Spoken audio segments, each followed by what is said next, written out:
Akashic tarot सिखा रहा हूँ। तो आज हम सेकंड कार्ड पढ़ने वाले हैं मेजर अरकना का। और जो लोगों ने इससे पहले का वीडियो नहीं देखा है उसके लिए मैं छोटा से एक रिवीजन में बताता हूँ कि मेजर अरकना माइनर अरकना होता क्या है। मेजर अरकना जो है वो मेजर इवेंट्स आपकी लाइफ के जो आपकी लाइफ को चेंज करते हैं मेजरली।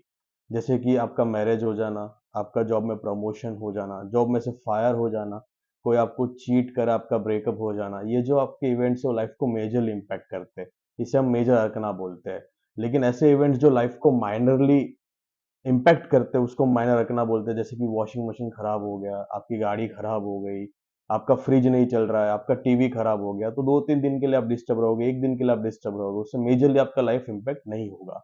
सो आज इस सीरीज में हमारा सेकंड कार्ड जो कि है दी आकाशिक लाइब्रेरी, आज हम इसको पढ़ने वाले हैं। अगर आप इस कार्ड को देखेंगे बहुत ही प्यारा कार्ड है फर्स्ट ऑफ ऑल, और ये ना यस का कार्ड है। मतलब अगर ये आ गया, किसी ने कोई भी सवाल पूछा और ये सीधा आ गया तो ये यस का कार्ड है, और अगर ये रिवर्स आ गया तो ये नो का कार्ड हो जाएगा। ठीक है, इसको पहले सीधा समझते हैं। अगर हम देखें इसको, तो एक यहाँ पे एक व्यक्ति बैठा हुआ है जिसके हाथ में बुक्स है, और वो शायद उसके हाथ में एक पेन भी है जो उससे कुछ लिखना चाहता है। और अगर आप देखोगे तो बहुत सारी बुक्स रखी हुई रैक्स में, तो इससे ये आइडिया लगता है कि कहीं ना कहीं एक लाइब्रेरी है। और नीचे लिखा भी है द आकाशिक लाइब्रेरी, तो ये जो हम पवित्र आकाशिक लाइब्रेरी की बात करते हैं उसको ये डिनोट करता है। उसके अंदर हर एक व्यक्ति की सोल बुक रखी हुई है, और ये व्यक्ति जो है ना वो कुछ लिख रहा है। इसके मल्टीपल मीनिंग्स होते हैं जो मैं आपको समझाता हूँ। फर्स्ट ऑफ ऑल, ये से जो व्यक्ति है, फॉर एग्जाम्पल अगर कोई आता है कि मैं एक दोस्त, मेरा एक दोस्त है, आप उसकी एनर्जीज निकालो, कैसी एनर्जीज है, और आपने कार्ड निकाला और ये सीधा आ गया।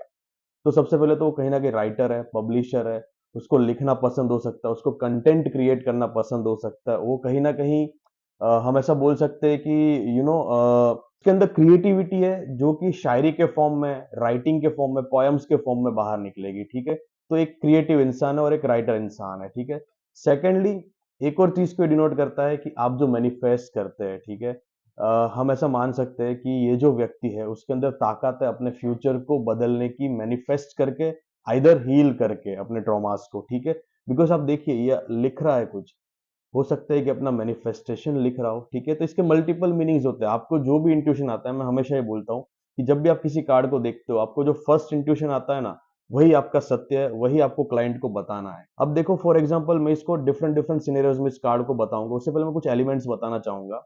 यहाँ पे एक शैंडलियर दिख रहा है आपको, कैंडल्स का।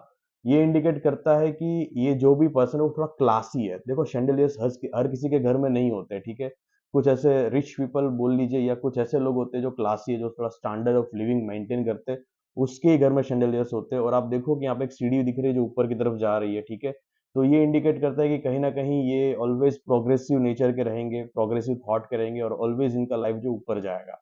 पीछे रैक्स में बहुत सारी बुक्स रखी हुई है जो इंडिकेट करता है कि कहीं ना कहीं ये जो इंसान है इसके पास एक बहुत ही ज्यादा नॉलेज है। प्लस ये सपोर्ट को भी इंडिकेट करता है। इसके लाइफ में ऐसे बहुत सारे लोग हैं जिसको नॉलेज दे सकते हैं, सपोर्ट दे सकते हैं।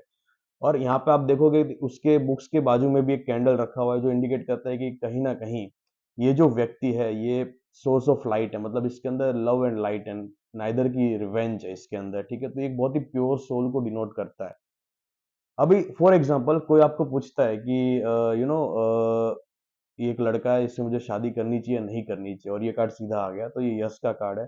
उसको ये भी बताओ कि लड़के की क्वालिटीज कैसी है, तो लड़के की क्वालिटीज है स्टैंडर्ड ऑफ लिविंग मेंटेन करना। ठीक है, नॉलेज बहुत ज्यादा है, अपना फ्यूचर चेंज कर सकता है, प्रोग्रेसिव सोच है। ठीक है, दूसरों को लाइट प्रोवाइड कर सकता है, नॉलेज प्रोवाइड कर सकता है, बिकॉज एक कैंडल है। तो ऐसे आपको इस कार्ड के प्रेडिक्शन करने हैं। अगर फॉर एग्जाम्पल कोई पूछता है आपसे कि मेरी हेल्थ है ना 2 महीने से खराब है, अब मेरी हेल्थ आगे कैसी रहेगी, और ये कार्ड सीधा आ गया, उसको बोलो कि आपकी हेल्थ जो आगे इंप्रूव हो जाएगी, डे बाय डे इंप्रूव होगी। देखो स्टेप बाय स्टेप सीढ़ियां ऊपर चढ़ रही है। ठीक है, प्लस आप उनको ये भी सलाह दे सकते हो कि जितना हो सके उतना ज्यादा आपको ऐसी चीज देखो जहाँ पे पोएम्स है, शायरी है। ठीक है, कोई राइटिंग, कोई बुक पढ़ो। ठीक है, जिसका आपका मेंटल लेवल का हेल्थ भी सुधरेगा। साथ ही साथ अब देखो टैरो कार्ड से टाइम कैसे प्रेडिक्ट करते हैं। यहाँ पे ऊपर लिखा है ना 2 नंबर। ठीक है, आप ये इस नंबर को देखो, और इस नंबर को देख के आपको इंट्यूशन लेना है। It can be 2 days, it can be 2 hours, it can be 2 months, it can be 2 years. अब जैसे कि कोई हेल्थ का क्वेश्चन है तो थोड़ा इंट्यूशन लोगे ना, तो थोड़ा प्रैक्टिकल इंट्यूशन अगर लेते हैं ना, तो 2 डेज के अंदर इंप्रूवमेंट के चांसेस है। अगर कोई सीवियर केस है तो इंट्यूशन आपको आ जाएगा कि 2 मंथ्स भी लग सकते हैं। ठीक है, तो it all depends on the intuition. और जैसा कि मैंने लास्ट वीडियो में बोला था जैसे कोई कार्ड आपके सामने आता है ना, एक आपके सामने एक ये कार्ड का वीडियो प्ले होना चाहिए कि हाँ एक लाइब्रेरी है, उसके अंदर एक बंदा बैठा हुआ है, वो बुक पढ़ रहा है, ठीक है। तो कोई भी क्वेश्चन है, फॉर एग्जाम्पल कोई पूछता है कि भाई मेरा बिजनेस कैसा चलेगा, ठीक है, मैंने नया बिजनेस ओपन किया, लेट्स से आर्टिफैक्ट्स का, मेरा बिजनेस कैसा चलेगा। और उसको आप ऐसे इस कार्ड से अगर बताना चाहो तो देखो उसने अपना लिखा हुआ है, मतलब कि कहीं ना कहीं आपका जो बिजनेस का रिसर्च है आपने बहुत अच्छा किया है। शैंडलियर से ऊपर, मतलब बिजनेस जो आपको रिच बनाने वाला है, स्टेप्स ऊपर जा रहे हैं, मतलब बिजनेस जो है आपको प्रोग्रेस करवाने वाला है। आपके सराउंडिंग में बुक्स रखी हुई है, मतलब कि आपने बहुत ज्यादा लोगों का सपोर्ट, नॉलेज या मेंटरशिप भी ली रखी है, ठीक है। तो कहीं ना कहीं ये डिनोट करता है कि बिजनेस जो ऊपर जाएगा। लेकिन गाइस अगर ये कार्ड ऐसे रिवर्स आ गया, ठीक है, दैट मीन्स ये नो का कार्ड हो जाएगा देन। हाउएवर अभी भी आपके अंदर पावर है सिचुएशन को चेंज करने का, इंट्यूशन अच्छे है, ठीक है। देखो ये कार्ड जब सीधा था ना, तो एक और बात मैं बताना भूल गया कि आपके इंट्यूशन जो है ना वो बहुत ही अच्छे होंगे, because to sit in the Akashic library it is very necessary कि आपका जो सबकॉन्शियस है वो हील्ड हो, आपके जो इंट्यूशन है वो बहुत ज्यादा हाई हो, ठीक है, तभी आप इस लाइब्रेरी में बैठ सकते हो। अब ये रिवर्स जब हो जाता है तब क्या होता है कि जो सोच है ना वो प्रोग्रेसिव की जगह जो डेरोगेटरी हो जाती है, पीछे की तरफ जाती है सोच, ठीक है। हम हमेशा अपने पास में स्टक रहते हैं, ठीक है, और शैंडलियर जो ऊपर था वो नीचे आके गिर गया, मतलब कि शायद हो सकता है आपने कोई सपना देखा था, वो सपना टूट गया, आइदर कि आपका जो स्टैंडर्ड ऑफ लिविंग है वो वेरी पुअर है, ठीक है, आप बहुत अच्छे से स्टैंडर्ड ऑफ लिविंग मेंटेन करना नहीं जानते हो, ठीक है। और आपने जो बुक्स लिख रहे हो, आपके आसपास जो रैक्स में बुक्स पड़ी है वो सारी उछड़ के नीचे गिर जाएगी, दैट मीन्स कि आपके आसपास में जो आप जिनको सपोर्ट मानते थे वो एक्चुअली आस्तीन के सांप निकले हैं, ठीक है। तो ये इसको इंडिकेट करता है। तो ये था हमारा सेकंड कार्ड। इस वीडियो के एंड में एक और बात मैं आपको बताना चाहूंगा कि जब आप आकाशिक टैरो खरीदोगे तो उसके साथ एक छोटी सी गाइड बुक आती है, ठीक है। और ये जो आकाशिक टैरो है उसको Sharon and Klinger and Sandra and Taylor ने डिजाइन किया है। आप इसको अमेजोन से खरीद सकते हो। एंड ये गाइड बुक भी आप पढ़ोगे तो उसके अंदर भी बहुत सारा नॉलेज लिखा हुआ है।